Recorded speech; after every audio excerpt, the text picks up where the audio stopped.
할렐루야. 우리 양옆에 앉아 계신 우리 사랑하는 우리 가족들의 우리 눈빛과 또 얼굴 표정을 바라보면서 우리 이렇게 인사하겠습니다. 사랑합니다. 축복합니다.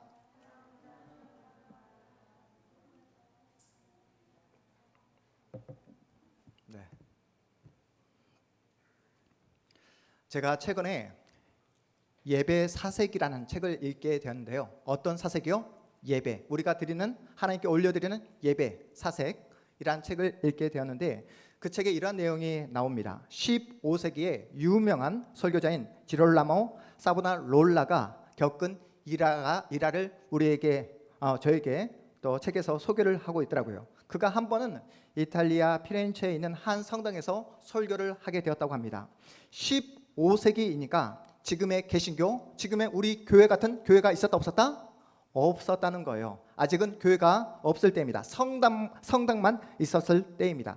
피렌체에 있는 그 성당은 매우 아름다울 뿐만 아니라 그 성당 앞마당에 예술 작품처럼 보여지는 그런 아름다운 마리아 조각상이 놓여져 있었다고 합니다. 그곳에 며칠 동안 머문 동안 이 사보나롤라는 연세가 지긋한 한 여인이 매일 그 동상 앞에 나와서 간절하게 기도하는 그 모습을 목격하게 됩니다. 참으로 귀한 믿음을 가진 성도구나. 이러한 성도와 함께 사역하는 신부님은 얼마나 기쁠까. 그래서 지금까지 그 성당을 오랫동안 섬기고 계시는 신부님에게 이 사보나롤라가 이렇게 말합니다. 신부님 참으로 귀한 성도님을 제가 만나게 되었습니다. 하루도 거르지 않고 매일 마리아 동상 앞에 나와 간절하게 기도하는 그 귀한 성도님을 제가 만나게 되었어요. 그런 신실한 성도와 함께 목회하는, 사역하는 우리 신부님은 얼마나 행복하십니까? 라고 이렇게 이야기합니다. 그러자 그 신부님이 뭐라고 답했는지 아십니까? 보이는 것에 속지 마세요. 겉으로 보이는 것에 속지 마십시오. 아주 오래전에 저 동상을 조각하는데 한 모델이 필요했다라고 합니다. 조각가는 그 모델을 찾기 위해서 전국으로 수소문해서 한 모델을 찾게 되었는데 그 모델이 된 사람이 바로 그 조각상에 매일매일 찾아와 기도하는 저 할머니입니다. 저 할머니는 하나님을 예배하기 위해서, 하나님께 기도하기 위해서 매일 그 조각상에 나온 것이 아니라 자신의 젊음을 예배하기 위해서, 자신의 과거를 다시 회상하기 위해서, 그 감동을 누리기 위해서 매일 저 조각상에 나오는 것입니다 라고 이야기했던 일화입니다. 요즘도 많은 신자들이, 심지어 목회자들까지 예수님과의 첫 번째 만남, 첫사랑을 회복해야 된다는 이야기를 많이들 하십니다. 여러분, 예수님과의 첫사랑, 첫 만남 기억나십니까? 기억나세요? 여러분 어떻게 예수님과 만났습니까? 말씀 사경회 때. 또 어떤 우리 성도님은 중고등학교 수련회 때. 또 어떤 분들은 기도원에 가서 뜨겁게 예수님을 만났다. 그 예수님과의 그 뜨거운 만남을 통해서 놀라운 기쁨과 놀라운 감동을 받게 되었다라는 그런 사실을, 그런 기억들을 가지고 있을 거예요. 예수님 한 분이면 된다. 예수님 한 분이면 충분하다. 예수님이 나에게 찾아오시고 나를 만나주심으로 더 이상 그 어떤 환경과 문제도 나에게는 더 이상 문제가 되지 않는다고 그렇게 고백하며 그렇게 뜨겁게 만났던 기억과 경험들을 가지고 계실 것입니다. 그런데 여러분, 문제가 무엇이죠?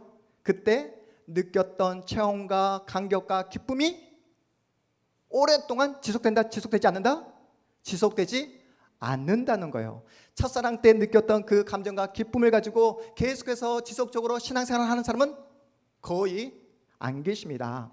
첫사랑에 뜨거웠던 감정은 기억 저편으로 다 사라져 버렸죠. 이제는 그때 느꼈던 그 감동을 그리워합니다. 몇 시간씩 찬양을 해도, 정말로 잠을 자지 못하고 24시간 찬양을 불러도 피곤치 않았던 그때 그 시절을 그리워합니다. 그때 그 시절 말씀을 들었을 때 울컥했던 그 뜨거운 감정이 회복되기를 원합니다. 여러분, 제가 지금 무엇을 말하려고 하는지 감이 오십니까? 하나님을 만났으면, 그리스도 예수 안에서 새로운 피조물이 되었으면, 새롭게 여러분이 태어나게 되었다면 이제는 어떻게 되어야 됩니까? 자라나야 하잖아요. 훌륭하게 성장해야 하잖아요. 사랑하는 자녀가 자라지 못하고 맨날 초등학교 1학년 그 시절, 과거의 그 시절에 붙잡혀서 과거를 회상하고 과거를 기억하며 그 과거에 머물러 있다고 한다면 부모의 입장에서 얼마나 큰 걱정과 염려가 되겠습니까? 한국 교회 안에는 제가 서두에 말씀드린 자기 동상 앞에서 자기 젊음을 예배하는 할머니와 같이 그저 과거에 매여 과거에 느꼈던 그 감정에 사로잡혀 신앙생활 하는 분들이 얼마나 많은지 모릅니다. 여러분, 우리 하나님이 저와 여러분에게 원하는 것은 무엇일까요? 우리 하나님이 저와 여러분에게 정말로 원하는 것은 무엇일까요? 이 땅에서 살아가는 동안 화려한 그 무엇을 붙잡고 또한 세상에서 권력을 잡고 세상을 호령하는 그러한 권력의 자리에 올라가는 것을 원하실까요? 소위 말하는 세상에서 잘 나가고 떵떵거리며 세상에서 남부럽지 않는 그런 삶을 살기를 우리 하나님이 여러분에게 원하시는 것일까요? 하나님께서 우리에게 원하시는 한 가지는 늘 우리와 함께 하기를 원하신다는 거예요. 하나님은 여러분에게 아버지가 되기를 원하십니다. 여러분과 함께 먹고 마시며 함께 의논하고 함께 걸으며 함께 하루하루 매일매일 하나님과 대화를 나누며 그렇게 사랑을 나누기를, 교제하기를 원하신다는 것입니다. 그래서 하나님의 마음을 닮은 훌륭한 하나님의 자녀로 날마다 성장하고 자라나기를 우리 하나님은 원하고 계십니다. 많은 젊은이들에게 엄청난 영향력을 끼친 한 기독교 선교단체 리더인 플로이드 맥클랑, 여러분 들어보셨습니까? 플로이드 맥클랑이 이렇게 고백합니다. 잘 들어보세요. 어느 날 아침 눈을 떠보니 모든 영적인 느낌이 사라졌습니다. 기도를 했지만 아무런 일도 일어나지 않습니다. 친구들에게 기도를 부탁하고 생각할 수 있는 그 모든 죄를 고백하고 모든 사람들에게 용서를 구하고 금식까지 했지만 여전히 아무 일도 일어나지 않았습니다. 이 영적인 슬럼프가 얼마나 오래 갈지 궁금해지기 시작했습니다. 며칠, 몇 주, 끝은 날까? 마치 기도가 천장에서 튕겨져 떨어지는 것만 같았습니다. 절망해서 도대체 이게 뭔가 소리를 쳤습니다. 플로이드 맥클랑이 했던 고백입니다. 여러분, 이 리더의 고백을 들으면서 문제점이 보이십니까? 다시 한번 잘 들어보세요. 문제가 있습니다. 잘 들어보세요. 이분의 고백. 어느 날 아침 눈을 떠보니 모든 영적인 느낌이 사라졌습니다. 기도를 했지만 아무런 일도 일어나지 않습니다. 친구들에게 기도를 부탁하고 생각할 수 있는 그 모든 죄를 하나님께 고백하고 죄를 회개하며 모든 사람들에게 용서를 구했습니다. 하지만 아무런 일도 일어나지 않았습니다. 이 영적인 슬럼프가 얼마나 오래 갈지 궁금해지기 시작했습니다. 며칠, 몇 주, 끝은 날까? 마치 내 기도가 천장에 튕겨져 떨어지는 것만 같았습니다. 절망 속에서 도대체 이게 뭔가 이렇게 소리를 내쳤습니다. 여러분, 이 리더의 고백 가운데 문제가 보이십니까? 신앙의 고백 가운데 목사님, 전혀 문제가 느껴지지 않는데요. 목사님, 제가 평소에 가졌던 그 신앙의 고민과 너무나 흡사한 고민을 하고 있어서 친근한 느낌까지 드는데요. 이렇게 생각하시는 분은 안 계십니까? 여러분, 플로이드 맥클랑의 가장 큰 문제가 뭔지 아십니까? 뭘까요? 누구를 시킬까요? 네. 이럴 때 플로이드 맥클랑의 문제는 바로 이것입니다. 어느 날 아침 눈을 떠보니 모든 영적인 느낌이 사라졌습니다. 이분의 가장 큰 문제가 뭐라고요? 자기 느낌이라고요. 느낌. 여러분, 우리가 믿고 있는 기독교 신앙이 우리의 감정과 느낌에 기초한 신앙입니까? 아니잖아요. 기독교 신앙의 기초는 오직 변하지 않는 하나님의 말씀, 약속의 말씀을 기초해서 하나님께서 우리에게 말씀하시는 종교입니다. 여러분, 하나님은 저와 여러분에게 생명의 말씀, 약속의 말씀을 붙잡으라 말씀하셨지 여러분의 그 감정과 여러분의 느낌에 집중하라라고 한 번도 말씀하신 적이 없으십니다. 그런데도 불구하고 말씀이 기준이 아니라 자신의 감정과 느낌을 기준으로 삼아서 신앙생활 하는 분들이 우리 주변에 얼마나 많은지 몰라요. 혹시 이런 말 들어보셨습니까? 요즘 젊은 애들이 찬양하는 그 찬양 가사 들어봐도 또 그 찬양을 함께 불러도 전혀 은혜가 되지 않는다고. 찬양은 내 마음에 와 닿아야 한다고. 네, 이런 말 들어보셨습니까? 자고로 찬양이란 내 마음에 확 와 닿아야 한다고. 전에 다녔던 교회에서는 박수 치면서 찬송을 부르면 얼마나 신났는지 모른다고. 요즘 교회는 그런 열정이 전혀 느껴지지 않는다고. 찬양은 과거에 불렀던 옛날 찬양이 최고라고 이렇게 이야기하시는 분들 들어보셨죠? 네, 반대로 어떤 분들은 요즘 예배가 너무나 가벼워졌다고, 경박스럽다고, 어떻게 전능하신 하나님 앞에서, 그 어미하신 하나님 앞에서 손뼉치며 찬양을 할 수 있냐고. 찬양이 그 예배가 너무나 가벼워졌다고 이렇게 요즘 예배를 비판하는 분도 계십니다.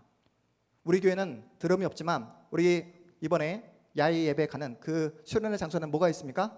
드럼 칠 사람, 드럼이 있잖아요. 여러분, 드럼이 교회 안에 들어온 게 얼마 되지 않습니다. 세상의 악기라고. 네, 세상의 악기를 어떻게 거룩한 교회 안에, 예배당 안에 들여놓을 수 있냐고 그렇게 비판하고 그렇게 죽기 살기로 싸웠던 그 시절이 얼마 지나지 않습니다. 우리는 하나님을 믿는다 말하지만 우리의 감정과 우리의 느낌에 휘둘릴 때가 얼마나 많은지 모릅니다. 내가 하나님의 이름으로 기도했으면 바로 상황이, 나의 삶의 조건이 변화되기를 원하잖아요. 기도해도 내가 원하는 현실이, 내가 원하는 삶의 조건이 바로 응답되지 않으면 금세 시무룩해지고 금방 좌절해 버립니다. 우리는 본성상 불확실성을 견뎌내지 못합니다. 내 두 눈으로 똑똑히 봐야 직성이 풀리는 그런 존재예요. 예수님께서 우리에게 뭐라고 말씀하십니까? 보고 믿는 것보다 보지 않고 믿는 것이 훨씬 더 복되다라고 우리가 예수님으로부터 말씀을 듣게 되었잖아요. 하지만 죽기 전에 예수님 얼굴 한 번 보고 죽는 것이 내 평생의 소원이라고 말씀하신 분들을 우리가 쉽게 만나볼 수 있지 않습니까? 내 두 눈으로 보지 않고서는, 내 느낌, 나의 마음 가운데 감동으로 오지 않으면 예수님은 역사하지 않는다고. 예수님은 지금도 일하시지 않는다고. 하나님의 일하심과 역사하심을 자신의 느낌과 감정으로 그냥 재단해 버리는 분들이 우리 주변에 얼마나 많은지 모릅니다. 여러분, 신자가 누구입니까? 어떠한 상황, 어떠한 조건 속에서도 내가 하나님의 자녀라는 사실을 잊지 않는 거예요. 여러분, 오늘 이 영광의 자리, 예배 자리, 말씀의 자리에 나오신 이유가 무엇입니까? 김윤소 목사가 설교하는 내용 보고 김윤소 목사가 설교를 잘하나 못하나 평가하기에 심사위원으로 이 자리에 나오신 게 아니잖아요. 하나님께서 나에게 들려주신 생명의 말씀을 내 마음밭에 새기고 그 말씀 앞에 내 인생, 내 존재, 나의 모든 앞으로의 미래를 세우고 그 하나님의 말씀을 들음으로 내가 하나님의 말씀 앞에서 결단하고 결심하고 그 말씀으로 순종하겠다 하는 마음으로 이 복된 말씀의 자리에 나오신 줄 믿습니다. 여러분, 일주일 동안 살아보시니까 어떻습니까? 세상 사례가 만만치가 않잖아요. 속상하고 억울한 일을 당할 때가 얼마나 많습니까? 남몰래 눈물을 흘릴 때도 있지 않았습니까? 나만 힘들고 고달픈 인생을 살아간 것이 아니라 오늘 본문에 등장하고 있는 다윗도 파란만장한 인생을 살았더라고요. 승승장구하는 인생이 아니라 눈물 나는 인생, 힘들고 아프고 막막하고 정말로 이루 말할 수 없는 그런 어려운 인생길을 걸어갔던 인물이 바로 다윗이었습니다. 내 인생이 내 뜻대로 되지 않을 때, 막막하고 힘들고 어려운 일을 마주할 때에 다윗은 자신의 느낌, 자신의 감정에 따라 반응한 것이 아니라 그때마다 누구를 바라봤다? 하나님을 바라본 거예요. 살아계신 하나님을 바라봤습니다. 약속의 말씀을 붙잡고 앞으로 나아갔던 거예요. 다윗은 도망을 치면서도 도망자 그 시절에도 하나님의 선하심을 노래했습니다. 언제 죽게 될지 모르는 절체절명의 위기 상황 속에서도 다윗이 무엇을 했습니까? 바로 그때 하나님을 노래하면서 시를 지었던 다윗이었어요. 여러분, 우리가 은혜를 누리고 우리가 감동을 받는 그 모든 다윗의 시편이 대부분 언제요? 도망치면서, 살해 쫓김을 받으면서 언제 죽게 될지 모르는 그 온수들의 그 모든 환난 가운데 지었던 시편의 노래입니다. 오늘 우리가 읽었던 그 사무엘하 22장은 여러분이 너무나 잘 알고 있는 시편 18편 말씀과 너무나 거의 흡사합니다. 시편 18편 1절에서 뭐라고 다윗이 고백합니까? 나의 힘이신 여호와여 내가 주를 사랑하나이다. 나의 힘이신 여호와여 내가 주를 사랑하나이다. 2절부터 사무엘하 22장과 너무나 흡사합니다. 우리 오늘 사무엘하 22장 2절에서 7절까지 말씀을 우리 다시 한번 읽어보겠습니다. 2절에서 7절까지 말씀 함께 읽습니다. 시작.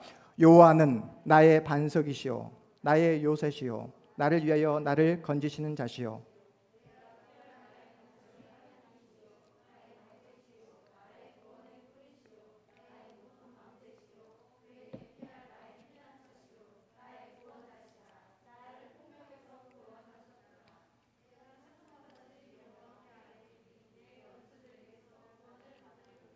사망의 물결이 나를 애우고 불의의 창수가 나를 두렵게 하였으며 수월의 줄이 나를 두르고 사망의 올무가 내게 이르렀도다. 내가 환난 중에서 여호와께 아뢰며 나의 하나님께 아뢰었더니 그가 그의 성전에서 내 소리를 들으시며 나의 부르짖음이 그의 귀에 들렸도다. 아멘. 제가 미국에서 유학을 하고 이렇게 한국으로 들어와서 첫 번째로 섬겼던 교회가 수원에 위치한 모 교회였습니다. 그 교회는 역사가 무려 60년이 훌쩍 넘는 긴 역사를 가지고 있는 그런 교회였어요. 교회 개척 당시 우리 동탄한마음교회 여러분이 개척 멤버인 것처럼 개척 당시 개척 멤버 주 멤버가 누구였냐면 여러분 한국 전쟁에서 남편을 잃고 홀로 된 미망인 중심으로 그 교회가 세워지게 되었습니다. 제가 그곳에서 사역을 하면서 한 권사님과의 만남을 결코 잊지 못하고 있습니다. 권사님의 가정에 신방을 가서 이런저런 대화를 나누게 되었는데요. 그 권사님은 결혼해서 남편과 1년도 아닌 한 달도 아닌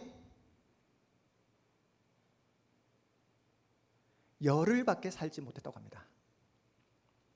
한국 전쟁이 터져서 결혼을 했는데 열흘밖에 살지 못한 남편분이 그냥 강제로 전쟁터로 끌려가게 되었던 거예요.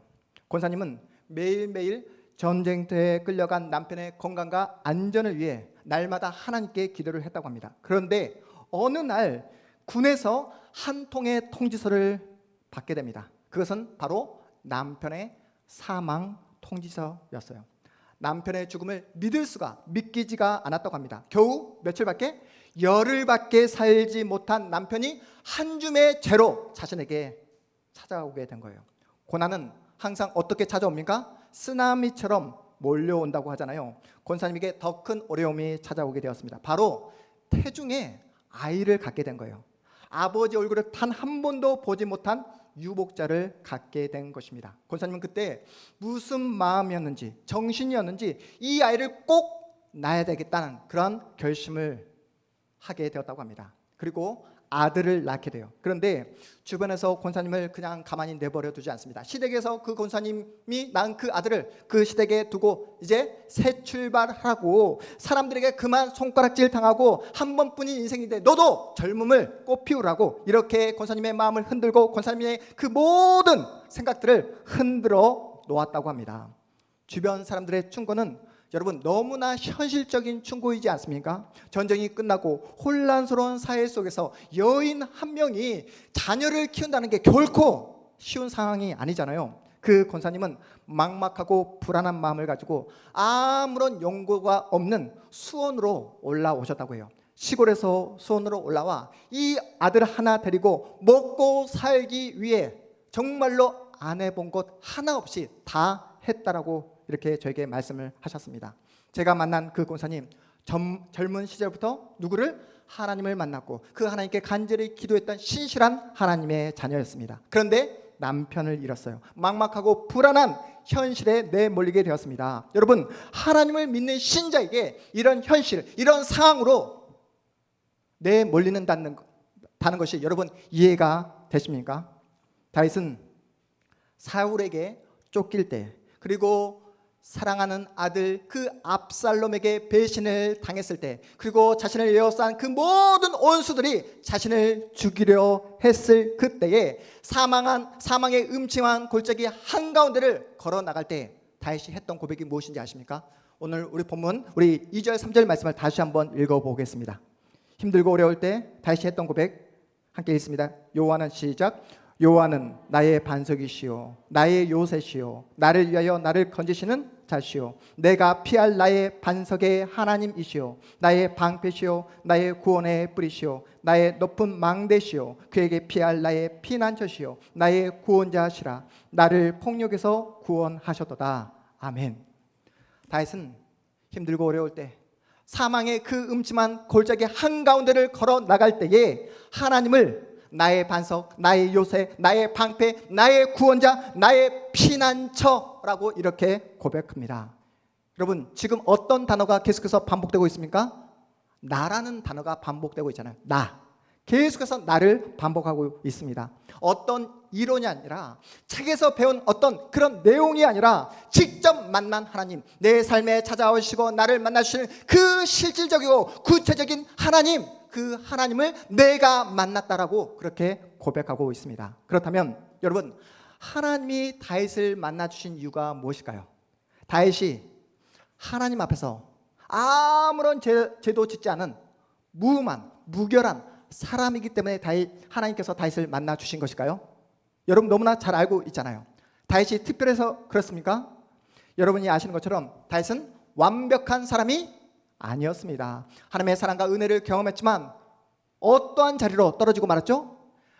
자신에게 충성했던 우리아의 아내 바세바를 범하는 죄악의 자리로 떨어지고 말았잖아요. 그 죄를 무마하기 위해서, 완전 범죄로 그냥 덮어버리기 위해서 그 남편, 그 충신인 우리아를 살해하는 그러한 못난 짓을 했던 사람이 바로 다윗이었습니다.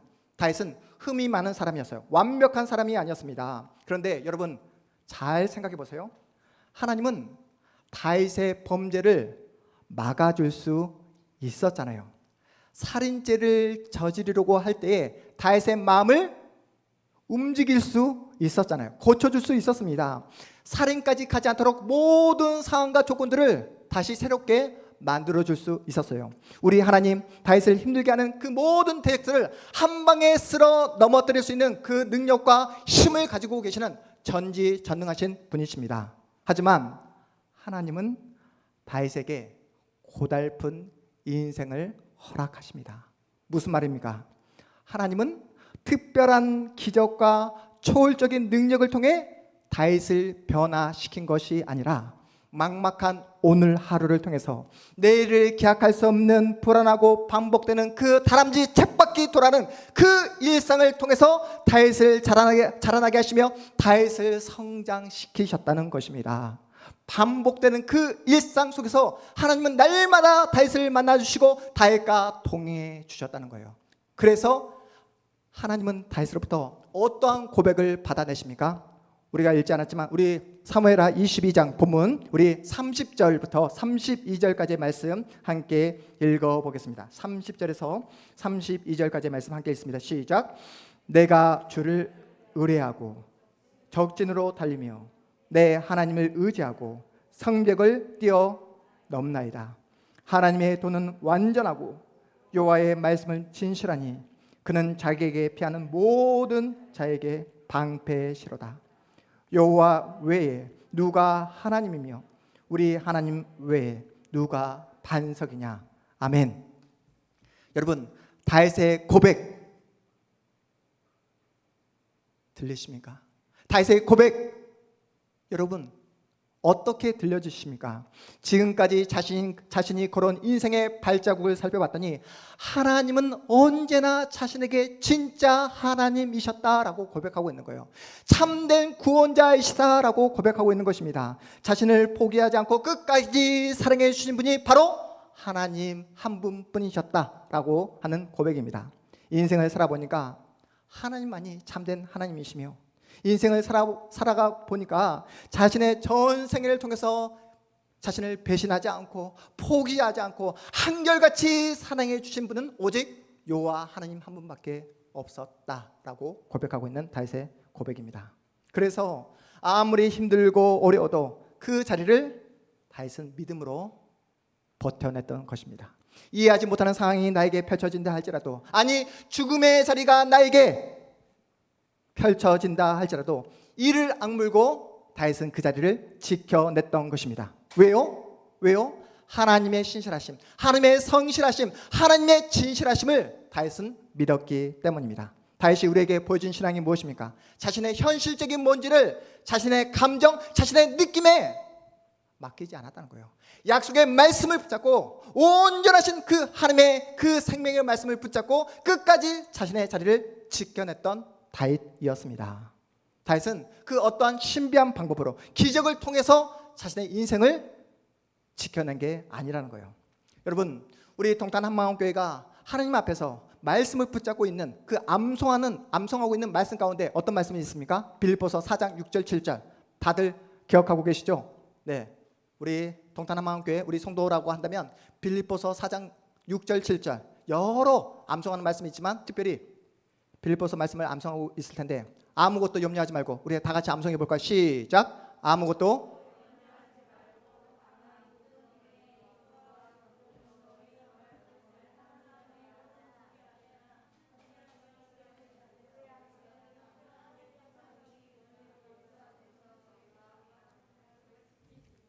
네, 어떤 분은 잘 암송하고 있는데 어떤 분은 끝에만 지키시리라 할 때만 큰 소리로 암송했던 분이 계십니다.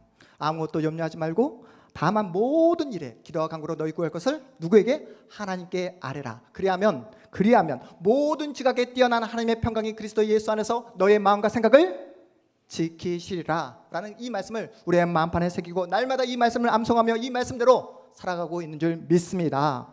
팀 켈러 목사님은 우리가 암송하고 있는 이 빌립보서 이 말씀을 이렇게 해석을 하시더라고요. 여기서 말하는 하나님의 평강이란 염려와 걱정과 근심이 사라진 상황이 아니라고, 여전히 내 삶에 염려가 있고 여전히 내 삶에 근심과 걱정이 있다 할지라도 내 상황 가운데 누가 함께 하신다?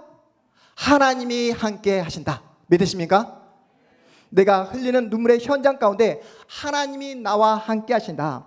하나님의 평강이란 바로 하나님의 임재를 가리키는 것이다 라고 팀켈러 목사님은 이 말씀을 이렇게 주의를 하시더라고요. 저는 이 말씀에 100% 동의합니다. 여러분, 신자가 된다는 것은 날마다 하나님과 함께 하는 거예요. 날마다 하나님의 임재를 누리는 것입니다. 나의 힘이신 여호와여, 내가 주님을 사랑합니다. 어떠한 상황, 어떠한 조건 속에서도 눈물이 나고 억울하고 정말 죽음의 그 상황에 내몰린다 할지라도 나의 힘이신 여호와여, 이렇게 하나님을 찾고 내가 주님을 사랑합니다, 이렇게 믿음으로 고백하는 여러분이야말로 참된 신자인 줄 믿으시기 바랍니다. 여러분 가운데 혹시 날마다 하나님을 찾지 않는 분 계십니까?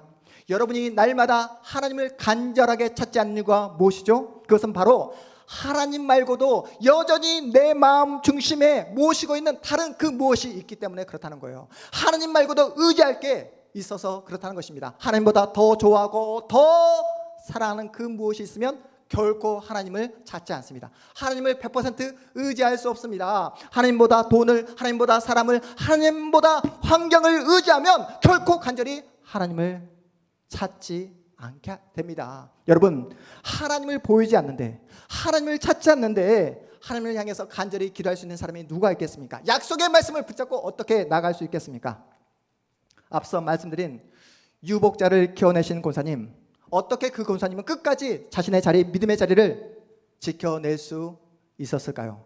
권사님의 힘과 능력으로 지켜낸 것이 아닙니다. 누가요? 하나님께서 그 권사님을 날마다 만나주신 거예요. 하나님의 은혜로 하나님께서 그 권사님을 찾아주시고 만나주시고 동행해 주심으로 끝까지 그 믿음의 자리를 지켜낼 수 있었던 것입니다. 저는 그 권사님이 저에게 해주셨던 말씀을 지금도 생생하게 기억하고 있습니다. 목사님, 하나님은 저에게 참된 남편이셔서요. 저에겐 교회가 전부였습니다. 교회 마룻바닥에서 날마다 눈물을 흘리며 하나님이 주시는 위로와 하나님이 주시는 격려를 날마다 경험할 수 있었어요. 그리고 하시는 말씀이, 목사님, 저는 제 선택을 단 한 번도 후회한 적이 없습니다. 제 하나뿐인 아들 제가 키운 게 아닙니다. 하나님께서 키워주셨습니다. 나의 힘이신 여호와여, 내가 주님을 사랑합니다 라고 날마다 고백하며 나아가셨다는 거예요. 그리고 너무나 힘든, 너무나 어려운, 너무나 막막한 인생의 길을 걸어오셨잖아요. 그런데 권사님은 너무나 하나님께 감사한 인생을 살았노라고, 하나님께서 자신의 인생을 끝까지 책임져 주었노라고 저에게 눈물을 흘리면서 그렇게 말씀하셨던 권사님, 목사님, 저는 지금 죽어도 여한이 없습니다. 왜냐하면 죽으면 저의 참된, 저의 진짜 남편 대신 예수님을 만날 수 있잖아요. 그 예수님과 영원토록 함께 살아갈 수 있잖아요. 이렇게 말씀하셨던 그 권사님의 그 이야기를 저는 잊을 수가 없습니다. 여러분, 지금 우리 사회가 어떻습니까? 여기 가도 우울한 이야기, 저기 가도 답답한 이야기밖에 들려지지 않습니다. 요즘은 뉴스 보기가 여러분 싫잖아요.